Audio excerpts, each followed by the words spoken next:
हरियाणा में स्थानीय निकाय चुनावों को लेकर हलचल शुरू हो गई है। भिवानी नगर परिषद की बात करें तो यहाँ इस बार अध्यक्ष पद महिलाओं के हिस्से में आया है। और जब महिलाओं की बात की जाती है तो चेयरपर्सन बनने के बाद अधिकांश महिलाएं अपने मन में सोचे हैं कि उन्हें भिवानी का विकास करना है या राजनीति। इसी को लेकर मीना शर्मा से बातचीत करते हैं। मीना जी, भिवानी नगर परिषद का अध्यक्ष पद इस बार महिलाओं के हिस्से में आया है, तो क्या समझते हैं आप? ये हम लोग भिवानी के लोग सौभाग्यशाली हैं कि ये महिलाओं के लिए पद आया है। और मैं जनता से यही अपील करती हूँ और ये मानती हूँ कि अब जनता पूरी तरह से त्रस्त हो चुकी है और महिलाओं की जो सीट आई है उसमें जनता से अपील भी है कि वो ऐसी सक्षम महिलाओं को चुने जो वाकई में इस सीट के लायक हों, जिनका परम उद्देश्य इस शहर को पूरी तरह से चमकाना होना चाहिए कि वे शहर अब खुद हम देख रहे हैं कि किस तरह से सारी जनता त्रस्त है। मीना जी, बात महिला के अध्यक्ष पद की है जी। जो चेयरपर्सन बनेगी जी। इस बार पार्षदों की कोई भूमिका नहीं है। बिल्कुल सीधे तौर पर महिलाओं को पहली बार महिला जो चेयरपर्सन है उसको चुनेंगे, किसी तरह का कोई मानसिक दबाव नहीं रहेगा। तो क्या जो महिला चेयरपर्सन का चुनाव जीतेगी और उस कुर्सी पर बैठेगी तो वो स्वयं नगर परिषद में बैठ के काम करेगी या अतीत में जैसे पति, भाई और परिवार के सदस्य काम चलाते थे वैसे काम चलेगा?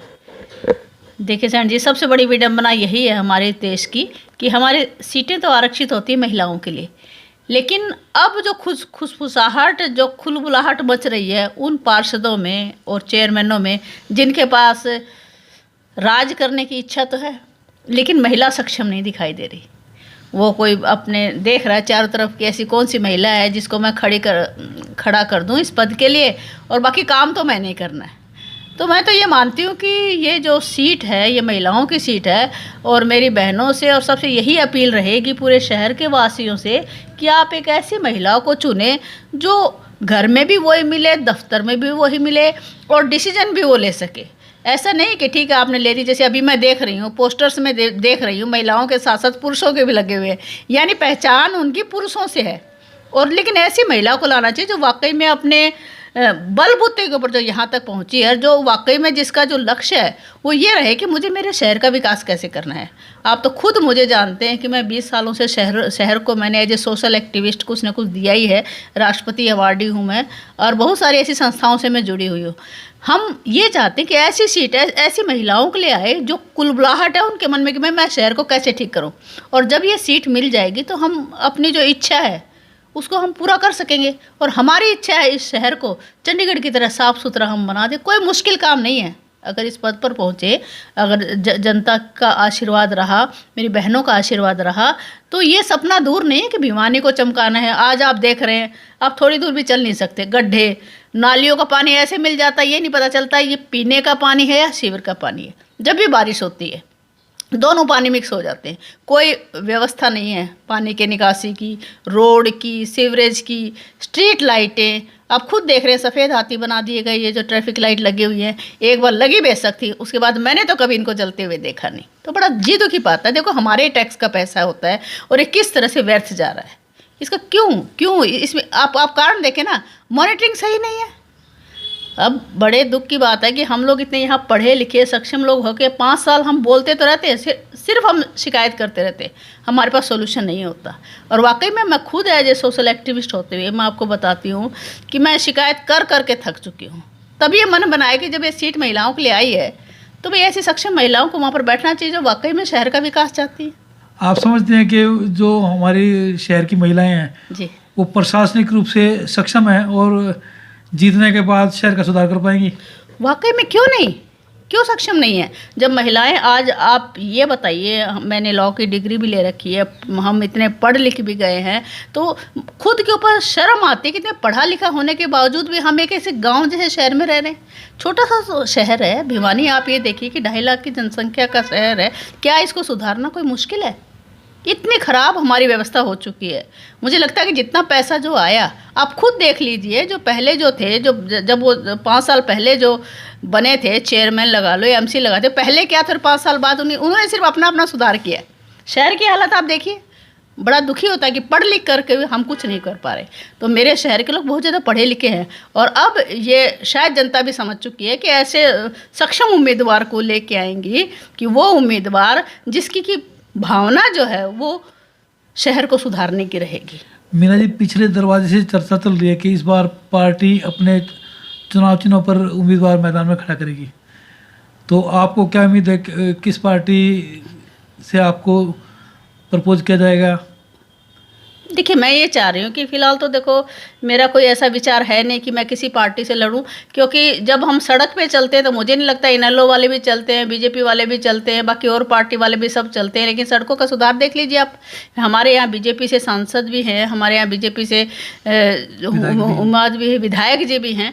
आप खुद देख लीजिए शहर का हाल क्या है। तो यहाँ पर मुझे नहीं लगता कि आप किसी पार्टीबाजी में जाए। आप ये देखिए कि मेरा शहर ठीक कैसे हो सकता है। नहीं, यहाँ पर आप ये जेंडर जाए, महिला कर पाएगी या नहीं कर पाएगी। अरे महिला इतनी अच्छी तरह से एक घर को संभाल लेती है, तो भिवानी भी मेरा घर है, उसमें क्या डाउट है? क्या मैं उसको संभाल नहीं पाऊंगी? पढ़ी लिखी हूँ मैं, शहर की जितनी भी योजनाएं हैं मैं वहाँ तक लाऊंगी और अपने यहाँ इम्प्लीमेंट करूँगी।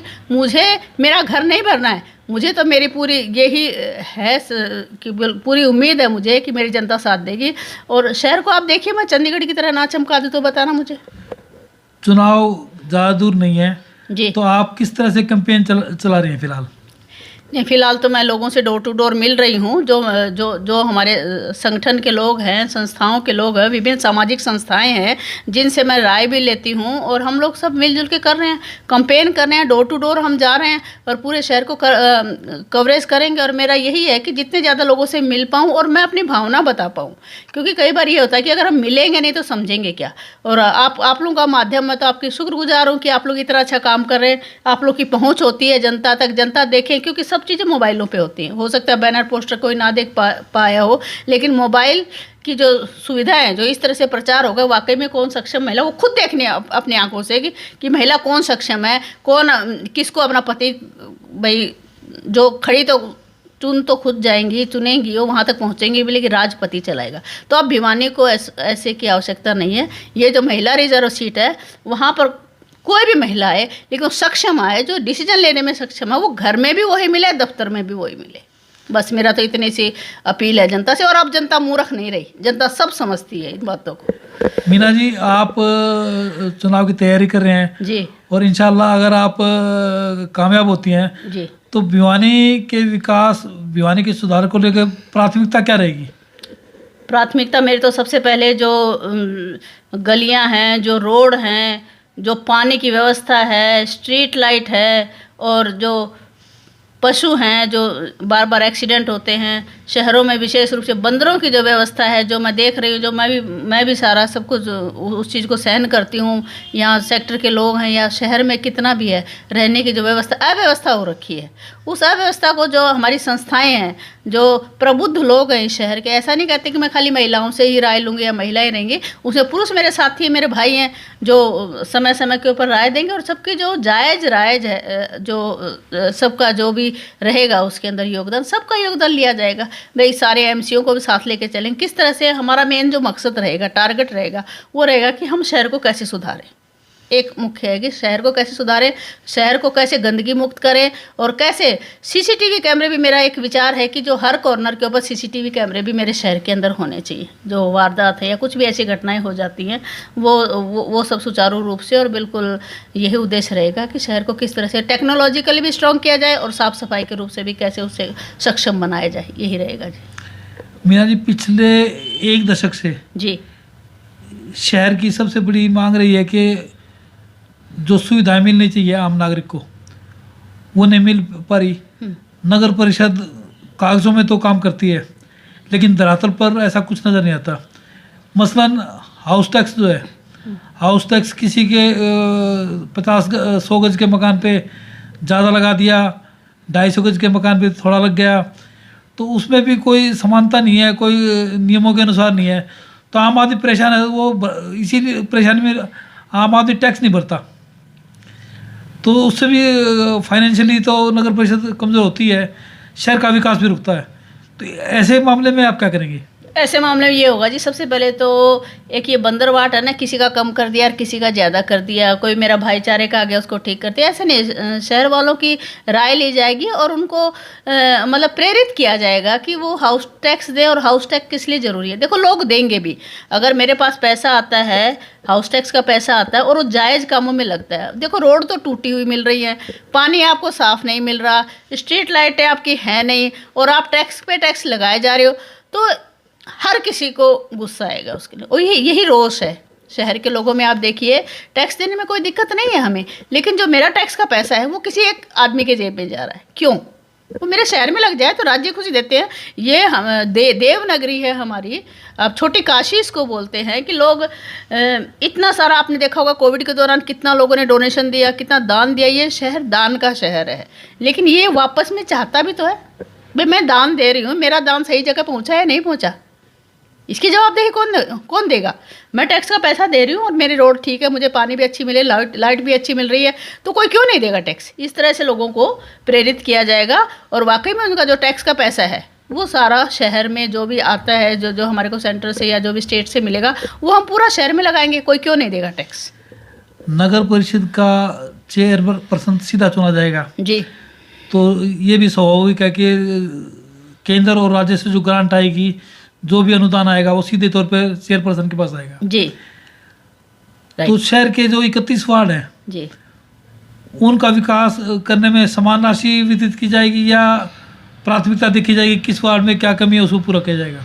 देखो, सबसे पहले तो उद्देश्य यही रहता है जो भी शहर का, अगर हम सुधारीकरण की बात करें, सौंदर्यीकरण की बात करें, तो जहाँ पर जो क्षेत्र में जहाँ पर काम नहीं हुआ, मान लो किसी की गलियाँ ठीक है, किसी की टूटी हुई, तो ऑब्वियसली सबसे पहले उनको ठीक किया जाएगा जो टूटी हुई चीज़ें हैं। और समानता तो हर क्षेत्र में रखा जाएगा कि जो सबसे पहले तो हर वार्ड को बिल्कुल गलियों को, पानी को, वो वार्ड वाइज एमसी का जो भी मांग रहेगी उन मांगों को समय समय के ऊपर पूरा किया जाएगा। और विशेष रूप से जो मैं देख रही हूँ, अब जो कमियां रही हैं, मैं ये नहीं कहती कि पैसा आया भी है, थोड़ा बहुत उसमें पैसा लगा भी है, लेकिन मॉनिटरिंग नहीं है। मॉनिटरिंग का मतलब ये है कि ठीक है भाई, सफाई वाले कर्मचारी भी है, लेकिन उनको कोई देखने वाला नहीं है। अब हमारे सेक्टर में ही आप लगा लीजिए कि पार्कों की व्यवस्था ऐसी है, ठीक है, झूले तो लगा दिए, लेकिन वो 6 महीने बाद टूट गए तो कोई देखने ही नहीं आया।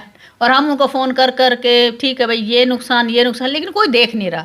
तो सबसे जो मेरी प्रायोरिटी रहेगी, मॉनिटरिंग भी रहेगी। आपने मान लो कुछ भी आपने काम कर दिया, रोड बना दी और वो 6 महीने में टूट गई, तो मॉनिटरिंग व्यवस्था दुरुस्त की जाएगी, जिसकी मुझे लगता है कि जो मैंने अब देख रही हूँ कि उसकी कमी है, वो पूरा हम करेंगे। नगर परिषद के चेयरपर्सन जी जो भी बनेगा जी, आपको ये नहीं लगता कि उसके लिए परेशानी ज़्यादा होगी शुरुआती दौर में? नहीं, थोड़ी बहुत परेशानियां तो जब आप जाते हैं, आप नई पोस्ट पे आप जाते हैं, तो थोड़ी बहुत परेशानियां तो होती हैं, लेकिन मुझे लगता है कि जो भी एमसी जो भी चुन करके आएंगे उनका सहयोग लिया जाएगा। वो जो एमसी होते हैं वो सहयोग के लिए होते हैं। मान लो मुझे कोई कमी आएगी तो एमसीओ से राय ली जाएगी। और बहुत सारे ऐसे प्रबुद्ध लोग हैं, सोशल एक्टिविस्ट है मेरे समाज में, आप जैसे पत्रकार लोग हैं, जो भी हमारे पास समस्या आएगी हम उसको सुधारेंगे। कोशिश तो यही रहेगी, जब भी मैं अगर इस पोस्ट पर आती हूँ तो कोई भी ऐसी कंट्रोवर्सी ना हो, और मेरा जो उद्देश्य रहेगा, मेरा शहर का सुधार कैसे हो, जिसको मैं कैसे चमका सकूं। जो बड़ा दिल दुखी पाता है जब हम देखते हैं, गलियों में जाते हैं, बाज़ारों में जाते हैं, तो वाकई में ऐसा लगता है कि भाई क्यों सुधर नहीं रहा। बाकी के शहर हैं, चंडीगढ़ जैसा जब शहर चमक सकता है तो क्या बुराई, उतना ही पैसा हमारे यहाँ धनराशि में आता है। बस यही है कि किसी 1-2 की जेब में चला जाता है, वो शहर में लगता नहीं। और हमारी तो यही कोशिश रहेगी, जितना ही पैसा आता है हमारे पास, प्रायोरिटी रहेगी पूरा हम शहर को चमकाएं 5 साल। आखिरी सवाल, अगर आपको चेयरपर्सन की चेयर मिलती है जी, तो हालात को कैसे फेस करेंगे आप? नहीं, कोई मुश्किल नहीं है, क्योंकि मुझे अगर चेयरपर्सन बनाएगा तो मेरा शहर बनाएगा। जो 2.5 लाख लोगों की जनसंख्या है मेरे शहर की है, उनका आशीर्वाद रहेगा। और जब इतने सारे लोगों का मुझे आशीर्वाद मिलेगा, विशेष रूप से बहनों का, और जो मैं तो चाहती हूँ जो पढ़े लिखे लोग हैं वो आंख बंद करके वोट ना दें, बस वो अपनी आंखें खुली रखें। और वो इस बात को ध्यान रखें कि एक दिन इतना इम्पोर्टेंट है कि आप एक दिन न तो जाति, धर्म, कोई आप राजनीतिक पार्टी देखें, आप एक सक्षम व्यक्ति को चुनें, क्योंकि वहाँ पर सक्षम व्यक्ति ही काम देगा। ये जो चेयरपर्सन की सीट है बिल्कुल इंडिपेंडेंट होती है, आप इंडिपेंडेंट रूप से काम करें। और अब तो नया मौका मिला है, उसके अंदर आप 5 साल आराम से काम कर सकते हैं। उद्देश्य आपका स्पष्ट होना चाहिए, फिर भगवान भी आपका साथ देता है। ठीक है, thank you very much. Thank you sir. अब आप बताओ।